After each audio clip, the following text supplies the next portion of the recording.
2 தெசலோனிக்கேயர் 3ஆம் அதிகாரம் 3ஆம் வசனம். கர்த்தரே உண்மை உள்ளவர், அவர் உங்களை சிறப்படுத்தி தீமையிலிருந்து விலக்கி காத்துக்கொள்வார். அநேக தீமையோடு, அநேக பாரத்தோடு, அநேக கண்ணீரோடு வாழ்ந்திருக்கிற அன்பு தேவ பிள்ளைகளே, நான் உன் கூட இருக்கிறேன் என்று சொல்லி உங்களுக்கு அநேக அன்பு கொடுத்து உங்களுடைய தீமைகள், வேதனைகள், தொல்லைகள் காணப்படும் பொழுது உங்களை விட்டு விலகி தூரமாய் போயிருக்கலாம். பிரியமான தேவச்சனமே, யோபுடைய வாழ்க்கையிலும் அப்படிதான் நடந்தது.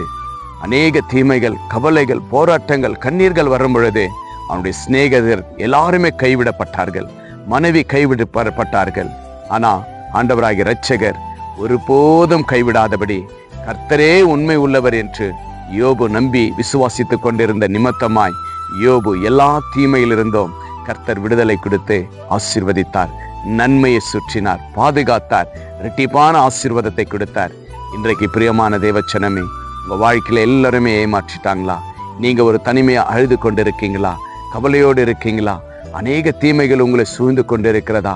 குடும்பத்துல தீமை, உங்களுடைய வேலையில தீமை, நீங்க போகிற இடத்துல தீமை, நீங்க நம்பி இருக்கிற இடத்துல தீமையா? நீங்க மனுஷர்களை நம்பினது போதும்.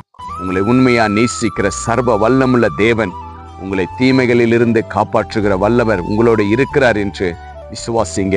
அவர்தான் நம் ஆண்டவராகிய இரட்சகர் இயேசு கிறிஸ்துவை நீங்கள் விசுவாசிக்கும் பொழுது உங்களுடைய வாழ்க்கையில் இருக்கிற எல்லா தீமைகளிலிருந்தும் கர்த்தர் விடுதலையாக்கி யோபுவை உயர்த்தி ஆசீர்வதித்த தேவன் உங்களையும் உங்க குடும்பத்தையும் உயர்த்தி ஆசீர்வதிக்க இயேசு வல்லவராய் காணப்படுகிறார்.